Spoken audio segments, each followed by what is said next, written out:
What is going on, everyone, and welcome back to another YouTube video. For any of you guys that are new here, my name is Levi.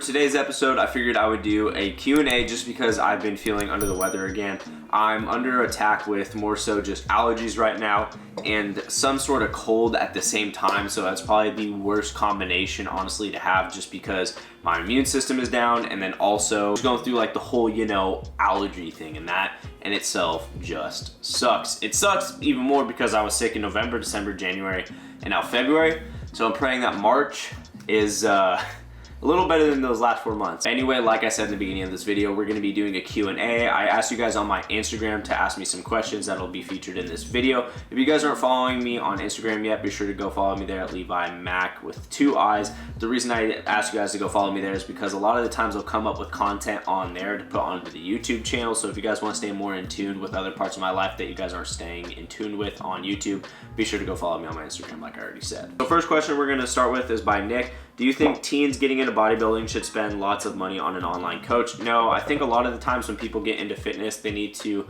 actually take the time that it takes to get actually into fitness and do their own research, instead of taking the easy route out, which is either paying for an online coach or getting involved with things like SARMs or steroids. Just because I think that once you have your own foundation and your own learning, you know what to do from there on out, and then you never have to go back to a coach or even learning material to know what to do from there on out. Plus, you're young. What are you doing with your free time? Playing Minecraft? Now, whoever asked this must know I really like Arizona. For those who don't know, I'm in love with the whole Arizona vibes. Someone goes, "You moving to Arizona?" One day I would like to go out there again and just kind of see it again, see if I like it as much as I did the first time. Just because the first time I went there, I wish I would have documented it. I fell in love with it just because the vibe was very peaceful, it was very chill, it was very calm, nothing was in a rush. Obviously it's sunny there, it's warm. I was there when it was 115 during a heat wave. It honestly didn't bother me that much. 85 and sunny here I felt like was worse than 115 there, just because the heat here gets a little humid with the water and stuff, and I sweat a lot more. To answer your question, maybe one day. Sam Blakey goes, "What do you write every day to help you?" So I'll journal pretty much almost every day about how I'm feeling and just kind of put it on paper, just because if I keep all of my thoughts and my feelings in my head, I'll just kind of spiral out of control, but if I put it on paper and then forget about it, those thoughts kind of just seem to dissipate. So maybe that's something that you guys could do.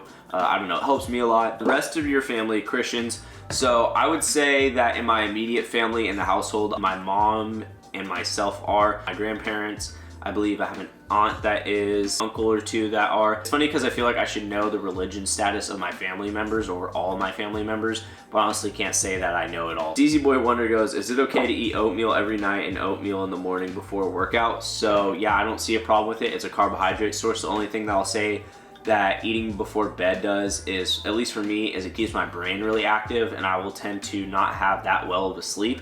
So maybe you're someone that likes to eat before bed. I would suggest cutting that out. It's recommended by pretty much every single health research type of paper that eating before bed is not a good thing. Someone just genuinely asked, "How are you?" I would say I'm doing better. I'm not 100% at where I feel like I need to be. I think things are slowly working themselves out. Some of you guys may know, after I came back home, I've been going through, kind of a lot. Even still, right now, I would say I'm still going through some things, but it's definitely gotten a lot better than it was when I first got here, so I'm grateful for that. Other than that, I would say it's going way better for the most part. I can't necessarily say it's going good, because I don't feel as if I'm at that good level yet. I would say I'm reaching it. I'm reaching it. Okay, so Joe asked this question. This is probably my favorite question so far. If you could go back and change anything, would you? I necessarily wouldn't say I would go back and change anything. I would say the one thing that I wish I would have done differently was when I made the decision to go to Texas, is that I analyzed my situation before making the jump there. And what I mean by that is I wish I would have analyzed what my goals and dreams and aspirations were as to why I decided to do fitness on social media in the first place. Just because that if I went down there, I would know exactly what I was going after, because the whole time that I was down there, I would say there was a lot of phone calls that I had with people where I was just like, okay, like what am I here to do? What am I here to do? And you know, if you don't plan, you plan to fail. And that's pretty much why it didn't work. There's so many other factors too, but I just wish I would have, like, you know, planned out more so the Houston move and analyzed my current situation too with, you know, having the girlfriend that I had. And then also looking at possible outcomes if like this didn't work, just because I wasn't prepared, I would say, for it to not work. I only had the idea that it was going to work going down there. Where did you go skiing in Idaho? I went to Schweitzer Mountain, which was in my previous video or previous couple videos. I would not recommend it over Colorado, but maybe depending on the price point, I would recommend it. It was a great mountain. I strongly suggest going there. Also haven't been to Colorado to ski or snowboard. So what do you like to do in your free time? I honestly don't really have that much free time. I like to go on hikes though. That's something that I really miss. I can't wait to go on some this summer just because it's something that I've been missing a lot. How much time a day do you use on your phone? Actually, like being on my phone like this, 2 to 2.5 hours, just because my screen time is like 4 to 4.5, but you know, I'll be listening to music in the car while I'm driving, or a podcast, and then while I'm like listening to it in the gym. So all that time added up right there and then subtracted from the total time, which I said was like 4.5, it should give me like 2 to 2.5. Shorty Taylor, my man, asked opinions between natty and non-natty athletes in bodybuilding. I think the thing with natural bodybuilders is that it's honestly not as exciting seeing the shape they can come into, because they can't add an insane amount of mass over a year. I mean, they can, but at the same time, it's not the same as unnatural bodybuilding, where, you know, you could come in like Chris Bumstead one year when he first won the Olympia, and then the next year look like a totally different specimen. So it's not exciting in that way, but at the same time, I think it's like props to those that are natural, just because they love the sport for what it is. What time do you go to bed? Is it early or late? I would kind of consider it like in between, so it's like early. 30, so 9:30 to 10:30, somewhere in between that like timeline is when I go to bed. Jacob Wellman asked, by the way, this is one of my friends, when are you gonna come camping with us, live like the Liver King for a weekend? I can't tell if this is a joke or not, but I would be down. What's your favorite thing to do in a workout?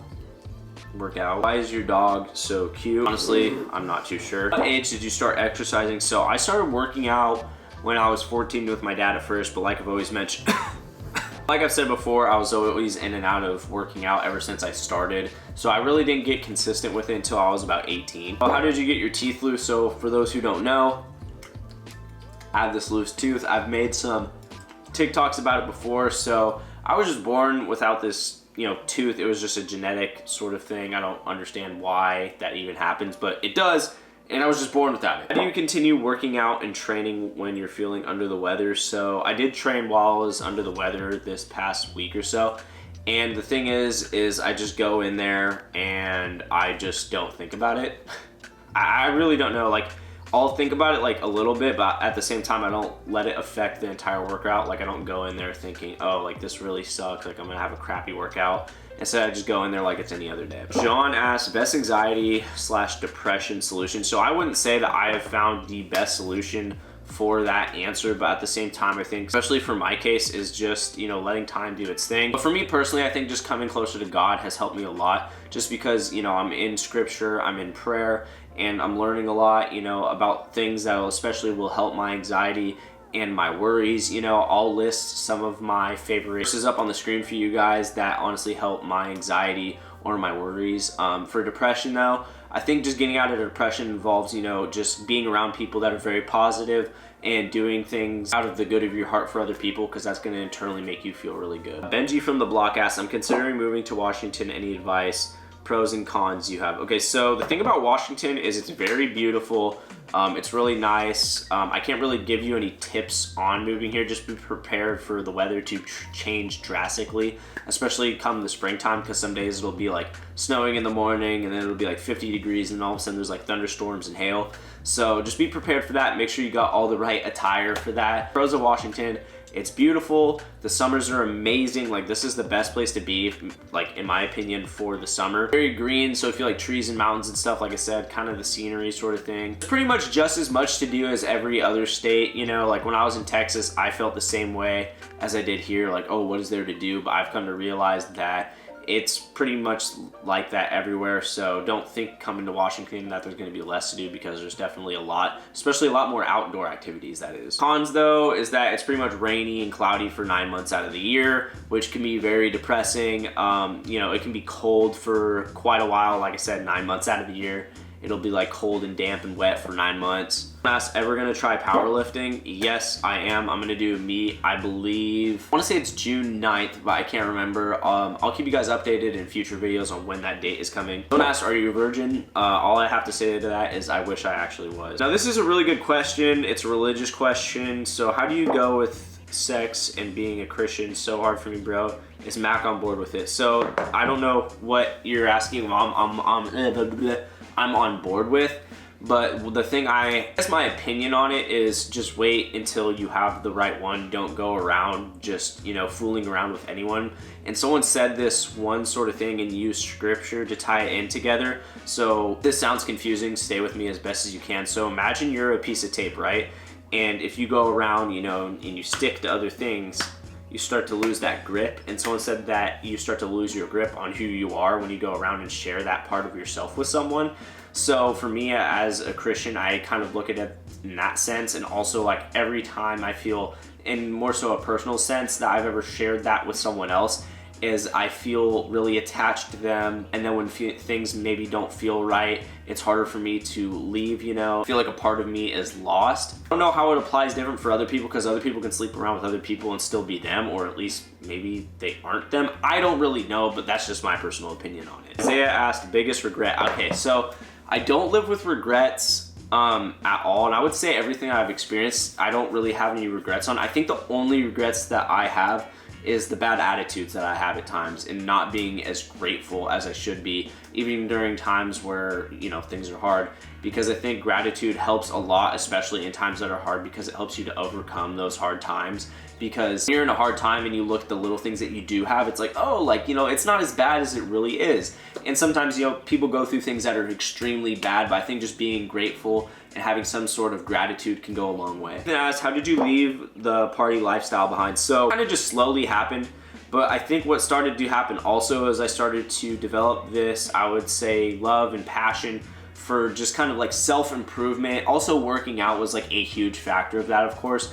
And once I fell in love with that, and the other people started to see that I fell in love with that, I think that their love for whatever they were doing, whether it was partying or whatever lifestyle they wanted to live, and the lifestyle that I wanted to live, were not colliding with each other and going that way. Instead, they were going this way. So it's easier for me to leave, because the lifestyle that I was starting to fall in love with was not the lifestyle that they were in love with. So it was so much easier for me. And at that time, I didn't really care if I lost friends through that process, because I was falling in love with something. And when you fall in love with something, there's give and take. And I think some people need to realize that, and that there's sacrifice in, you know, things like love. And so if you love something enough, you're gonna sacrifice other things, you know, like friends, to follow that true love and that passion that you have. So Justin Bailey asked, tips to keep motivated, food supplements for energy. So motivation comes and goes. Discipline is what stays. But at the same time, I kind of have like a weird view on motivation, because there's been times where I've been extremely motivated and I go out and just outperform like myself almost, I feel like, or I shock myself. Like I'll have times where I look back and go, dude, I can't believe I did that. And so one of the things is, I think motivation gets the ball rolling for discipline to play out, but I think you need to be able to recognize when you're motivated. I think that's super key. If you can recognize when you're motivated, then you are kind of unstoppable, because the things that you're doing when you're motivated should be carried on into discipline later on, if that makes any sort of sense. So let's just say I'm super motivated, right? And I'm doing all, like I said, above and beyond what I would ever expect myself to do. But if you can continue that on just forever, because you're gonna, I don't know if you guys can relate, but whenever I do that, I experience mad growth in whatever the thing is that I'm motivated to do. So imagine if you just never stop any of that. You will just like continuously keep growing. Obviously, you'll have your ups and downs, but it won't be so drastic. And the last question, how do you manage rejection from women for being short? The thing is I've never been rejected by a woman for my height.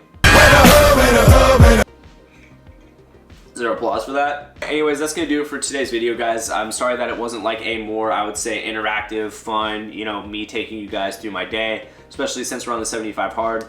just being under the weather, I didn't want to kind of go out all day today, just tired, you know, recover, you know, get my, I would say, ground back and just, you know, feel better so that I can take you guys on those future videos where we're doing more fun things. But like I said, if you guys like this video, be sure to give it a like. If any of you guys are new here, do not forget to press the subscribe button because you guys know I will be back. And as always, don't forget, whatever you do in life, die trying doing it, especially something that you like and love. And without further ado, the sky's the limit, and I'll see you guys next time.